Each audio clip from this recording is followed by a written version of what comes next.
ফেরাউনের ঘরে সন্তান নাই, তার স্ত্রী পানির ঘাটে বাচ্চা চলে আসলো। বাচ্চা দেখে সে বলছে মাশাআল্লাহ, এত চমৎকার একটা সন্তান, ফুটফুটে বাচ্চা।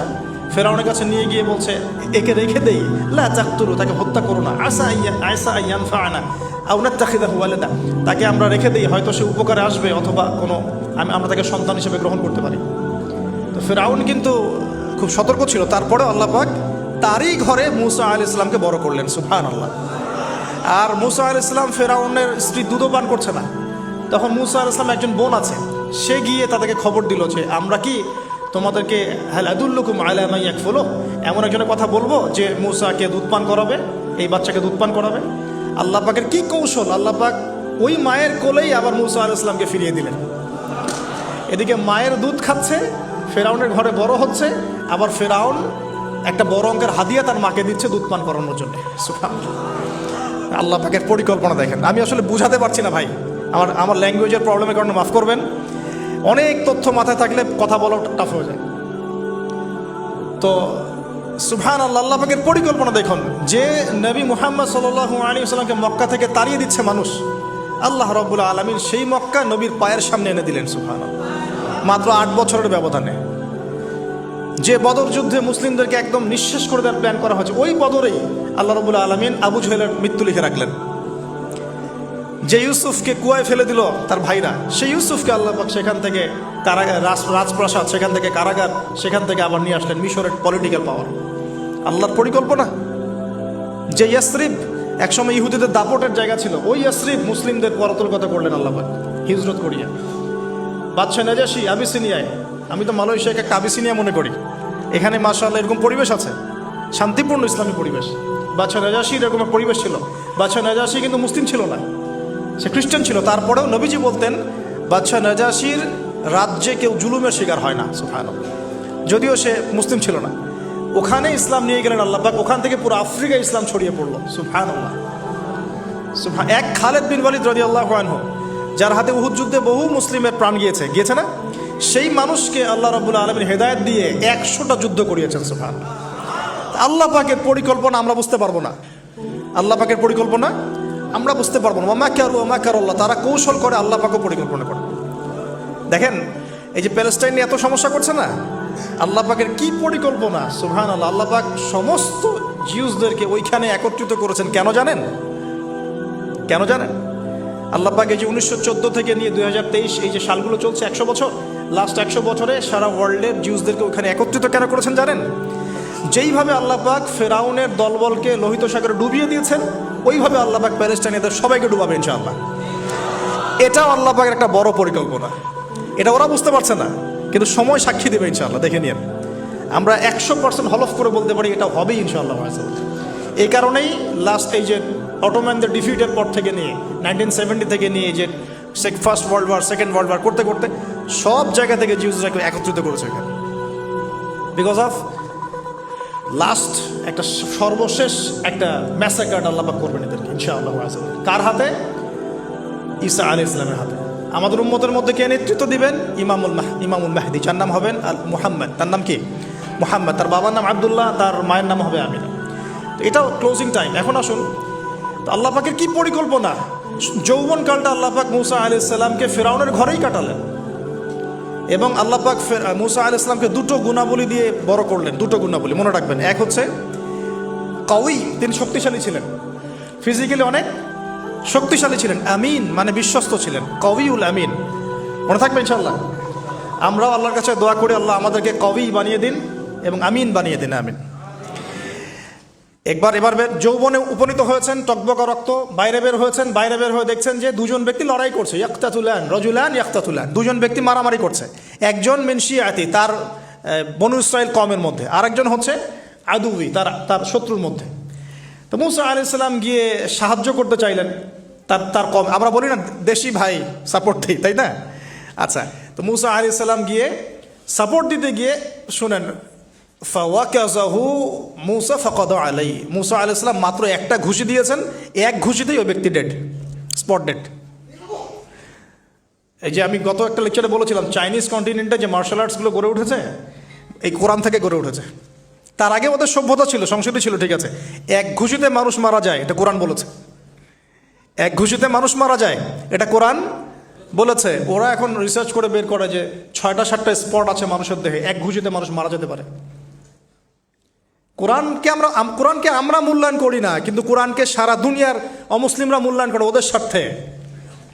ওদের স্বার্থে তারা আমাদের কোরআনকে মূল্যায়ন করে, আমাদের হাদিসকে মূল্যায়ন করে। আমরা করতে চাই না, আল্লাহ মাফ করুক আমাদেরকে।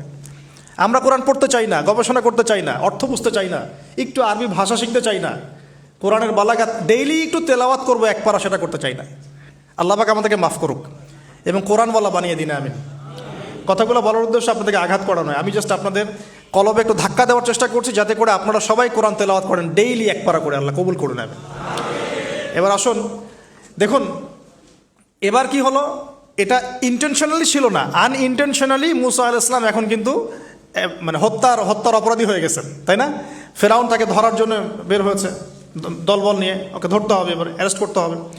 তো একজন এসে পরামর্শ দিল যে তুমি এখান থেকে চলে যাও, তুমি এই মিশর থেকে চলে যাও, বের হয়ে যাও, নাহলে ফেরাউনের বাহিনী তোমাকে পেলে ধরে ফেলবে। এবার মুসা আলাইহিস সালাম চলে গেলেন কোথায়? মাদিয়ান। কোথায় বলেন? অনেক দূরে মাদিয়ান। মাদিয়ানে গিয়ে তার না আছে কোনো শেল্টার, না গার্ডিয়ান, না কোনো খাবার, না পানি, কিছুই নাই। ঠিক নবী সাল্লাল্লাহু আলাইহি ওয়াসাল্লামের সাহাবীরা হিজরত করেছেন আবিসিনিয়ায়, নবীজি হিজরত করেছেন একবার তায়েফে, ওখানে মার খেয়ে চলে আসতে হয়েছে না, মনে আছে? তায়েফের 3টা গোত্র ছিল, আব্দে ইয়ালাইল, আব্দে মাসউদ, হাবিব বিন আমর, এই 3 গোত্রের নেতা ছিল। এরা নবী সাল্লাল্লাহু আলাইহি ওয়াসাল্লামকে ছোট ছোট বাচ্চাদেরকে দিয়ে পিটিয়েছিল, নাউজুবিল্লাহ। তারপরে নবীজি বদদোয়া করেন নাই, ওখান থেকে চলে আসছেন মক্কায়। আমি গুছিয়ে বলছি শর্ট করে। তো এভাবে মুসা আলাইহিস সালামকেও হিজরত করতে হয়েছে। দেখেন, আবার নবীজিকে হিজরত করতে হচ্ছে মদিনায়। তার মানে হিজরা বিষয়টা ইসলামের সাথে সম্পৃক্ত। পরিবেশ পরিস্থিতি অনুকূলে না থাকলে, যেখানে ভালো পরিবেশ সেখানে গিয়ে মানুষ থাকতে হবে। আলহামদুলিল্লাহ, এখানে ভালো পরিবেশ আছে, আপনারা ভালো পরিবেশ পেয়েছেন। কিন্তু যারা চ্যালেঞ্জ গ্রহণ করে সমাজের জাহিলিয়াতগুলোকে সরানোর চেষ্টা করবে, সংস্কারের চেষ্টা করবে, তারা আল্লাহর কাছে অনেক বেশি পছন্দের। তার মানে প্রথম ফাইট আমাদেরকে করতে হবে। করতে করতে গিয়ে এক পর্যায়ে যদি দেখি যে না আর পারছি না, তখন কি? হিজরা। এটা মাথায় রাখতে হয়। এখন নবী সাল্লাল্লাহু আলাইহি ওয়াসাল্লামকেও করতে হচ্ছে। মুসা আলাইহিস সালাম চলে গেলেন মিশর থেকে কোথায় বলেন? মাদিয়ানে। তখন আরেকজন নবী ছিলেন, তার নাম কি? শুআয়ব। এটা মাশাআল্লাহ, শুআয়ব আলাইহিস সালাম। শুআয়ব আলাইহিস সালাম সম্পর্কে আল্লাহ পাক বলেছেন তিনি অত্যন্ত চমৎকার বাগ্মী ছিলেন। মানে তিনি নবীদের মধ্যে অনেক সুন্দর করে কথা বলতে পারতেন। সুবহানাল্লাহ, সুবহানাল্লাহ। তো শুআয়ব আলাইহিস সালামের কওমের নাম কওমে মাদিয়ান। বলে রাখি, এই কওমে মাদিয়ানকে আল্লাহ রাব্বুল আলামিন ধ্বংস করেছেন সর্বপ্রথম ভূমিকম্প দিয়ে। কি দিয়ে? পৃথিবীতে সর্বপ্রথম যে জাতিকে ভূমিকম্প দিয়ে ধ্বংস করা হয়েছে তার নাম কওমে মাদিয়ান। কেন ধ্বংস করা হয়েছে? মাপে কম দিত। কি করতো? যেটা এখনকার ওয়ার্ল্ডের ইকোনমিক সুন্নাহ, নাউজুবিল্লাহ। মানুষকে ঠকানো এখনকার ওয়ার্ল্ডের ইকোনমিক সুন্নাহ। এবং এই মানুষকে ঠকানোর জন্য ইকোনমিক সেকশনে রিবা চালু করা হয়েছে। রিবা, সব জায়গায় রিবা, এভরি সিঙ্গল সেক্টর, যেটা under the foundation of world bank আর IMF। রিবা আছে কি নাই? আর আমরা তো রিবাটাকে এখন মনেও করি না যে মায়ের সাথে জেনা করছি, মায়ের সাথে জেনা করছি। এটাই তো হাদিসের কথা।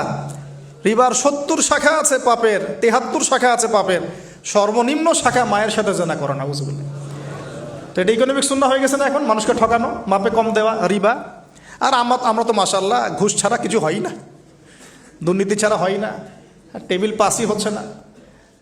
আল্লাহ মাফ করুক আমাদেরকে। তবে এগুলা আমাদের ইবাদতকে নষ্ট করে ফেলছে। কারণ হারাম রিজিক থাকলে ইবাদত, দোয়া কবুল হয় না। আল্লাহ পাক আমাদেরকে হালাল খাওয়ার তৌফিক দান করুন। এখন প্রিয় ভাইরা, ওখানে গিয়ে কিচ্ছু নাই, নিঃস্ব অবস্থায় কি দোয়া করতে পারেন একজন মানুষ? এই দোয়াটা শিখে নেন, ইনশাআল্লাহ আপনার জীবনের সমস্ত সংকট কেটে যাবে ইনশাআল্লাহ। আমি নিজেও এই দোয়াটা বেশি বেশি করার চেষ্টা করি। দোয়াটা হচ্ছে, মুসা আলাইহিস সালাম একটা গাছের নিচে হেলান দিয়ে বসলেন, বসে দেখলেন দুইজন মেয়ে দাঁড়িয়ে আছে দূরে, পানি নিতে পারছে না। লোকজন পানি নিয়ে যাচ্ছে, ওরা দাঁড়িয়ে আছে বেচারি। তো মুসা আলাইহিস সালাম গিয়ে বললেন, কি সমস্যা আপনাদের? এটা নিয়ে আপনারা আবার মেয়েদের সাথে কথা বলার চেষ্টা করেন না, ঠিক আছে? তো মাহারাম গায়রা মাহারাম মেনে চলে। তারা বললেন যে আমাদের বাবা অনেক বৃদ্ধ মানুষ, আমরা পানি নিতে পারি না যতক্ষণ না আমাদের কম পানি নিয়ে চলে যায়। তো মুসা আলাইহিস সালাম তো একটু বললাম না, ফিজিক্যালি খুব স্ট্রং ছিলেন, থাকে না বডি বিল্ডার, সামনে গিয়ে কথা বলে সরো পানি দিতে দাও, তখন মানুষ একটু মূল্যায়ন করে না। তো মুসা আলাইহিস সালাম এভাবে পানি নিয়ে দিলেন এবং বাছুরদেরকে পানি পান করালেন, করিয়ে গাছের নিচে এসে বসে আছেন। বসে বসে তিনি দোয়া করছেন। এই যে দোয়াটা তিনি দোয়া করছেন, রব্বি, একটা নেক কাজ করলেন না, মানুষের উপকার করলেন, নেক কাজ করে এসে গাছের নিচে বসে দোয়া করছেন, আল্লাহ এখানে তো আমার খাবার পানি বাসস্থান কিছুই নাই, আমি কি করব? রব্বি ইন্নি লিমা আনজালতা ইলাইয়া মিন খায়রিন ফকির। রব্বি ইন্নি লিমা আনজালতা ইলাইয়া মিন খায়রিন ফকির। আবার বলেন, রব্বি ইন্নি লিমা আনজালতা ইলাইয়া মিন খায়রিন ফকির। অর্থ হচ্ছে, হে আল্লাহ, তুমি তোমার পক্ষ থেকে আমার উপরে যে নিয়ামতগুলো দিবে, আমি এর জন্য ফকির হয়ে বসে আছি আল্লাহ। অর্থ বুঝে পড়বেন ভাই, নামাজ রোজা হজ জাকাত যাই করেন আল্লাহর ওয়াস্তে অর্থ বুঝে পড়বেন। অর্থ বুঝে পড়লে আপনার ইবাদতের স্বাদ পাবেন, তৃপ্তি পাবেন, আল্লাহর সাথে কানেকশন হবে, আল্লাহর নূর পাবেন, মাআরিফত পাবেন, সত্য স্বপ্নও দেখবেন তখন ইনশাআল্লাহ। তখন শুয়ে শুয়ে সত্য স্বপ্ন দেখবেন ইনশাআল্লাহ। আল্লাহ পাক তৌফিক দান করবেন। এবার আল্লাহ পাকের সাহায্য নেমে আসলো, ওই দুই মেয়ের মধ্যে একজন হেঁটে হেঁটে চলে আসছে। এবার এই মেয়ের হাঁটা সম্পর্কেও কোরআন কথা বলেছে, সুবহানাল্লাহ। এই মেয়ে কিভাবে হেঁটে এসেছে এই হাঁটার বর্ণনাও কোরআন দিয়েছে। কোরআন বলেছে এই মেয়ে হেঁটে আসছে লাজুক পায়ে। কি পায়ে? এখন আপনি এই পুরো ওয়ার্ল্ডের মেয়েদের হাঁটা দেখেন, লজ্জা আছে? তাহলে মেয়েদের সাথে লজ্জা একটা গভীর সম্পর্ক আছে। এই মেয়ের প্রশংসা আল্লাহ পাক কোরআনে করলেন, লাজুক পায়ে লাজুক ভঙ্গিতে অবনত নয়নে সে হেঁটে আসলো। এই মেয়ে এসে বলছে, আমার বাবা আপনাকে ডাকেন, আমার বাবা আপনাকে ডাকছেন। তিনি গেলেন, বাবা শুআয়ব আলাইহিস সালাম। তখন এক বোন ইনডাইরেক্টলি বাবাকে বোঝাচ্ছে যে বিয়ে শাদী দিলে ভালো হয়। এক বোন বলছে যে আপনি তো তাকে পুরস্কৃত করতে চাচ্ছেন, তাহলে এইরকম কবিউন আমিন একজন মানুষকে সবচেয়ে ভালোভাবে পুরস্কৃত করা যায় তার যথাযোগ্য প্রতিদান দেওয়ার মধ্য দিয়ে। তো মেয়ের ইশারা বাবা বুঝেছেন, তিনি নিজের এক মেয়ের সাথে মুসা আলাইহিস সালাম বিয়ে দিলেন, সুবহানাল্লাহ। তবে শর্ত দিলেন, দেনমোহর কি? মোহর তো নাই। মোহর কি? এবার মোহর হচ্ছে 8 বছর তোমাকে আমার ফার্মে কাজ করতে হবে। এটা আগেকার একটা স্টাইল ছিল, সুন্নাহ। এটা এখন নাই যদিও, আগে এরকম ছিল যে দেনমোহর দেওয়ার জন্য এই একটা পদ্ধতি ছিল। যেমন ইয়াকুব আলাইহিস সালামের ক্ষেত্রেও এরকম 7 বছরের কথা আসছে, তিনি 7 বছর তার শ্বশুরের ফার্মে কাজ করেছেন। এটা নতুন ছিল না ওই সময়, এটা কমন ছিল। এখন যেমন আমাদের দেশে কমন 10 লাখ টাকা মোহর হবে, 10,000 টাকা দিব, বাকিটা সব বাকি, তাই না? তো এরকম আর কি কমন কিছু বিষয় থাকে আর কি। আস্তাগফিরুল্লাহ, মাফ করো। বলবে বাসরাতে, বলবে আমাকে মাফ করে দাও। শুরুতেই নিজের গায়রথহীনতার পরিচয় দিল। আবার এদিকে শ্বশুরের কাছে মাশাল্লাহ মোটা অঙ্কের ডোনেশন নিতে চাচ্ছে, যৌতুক। বিয়ে আমাদের ওখানে মাশাল্লাহ মানে কেনা বেচা, মেয়ে বিক্রি করতেছে আর ছেলে কিনতেছে। এবার 8 বছর পূর্ণ করা হলো, তিনি আরও 2 বছর 10 বছর পূর্ণ করলেন। এই 10 বছরে মুসা আলাইহিস সালাম নববী পরিবেশ পেলেন, অভিভাবক পেলেন, স্ত্রী পেলেন, প্রেমময়ী সন্তান ইত্যাদি সব কিছু। এবার আল্লাহ রাব্বুল আলামিন তাকে মিশরের দিকে যাওয়ার যে সময় তো এখন হয়ে গেছে, 10 বছর হয়েছে, মিশরে যেতে হবে।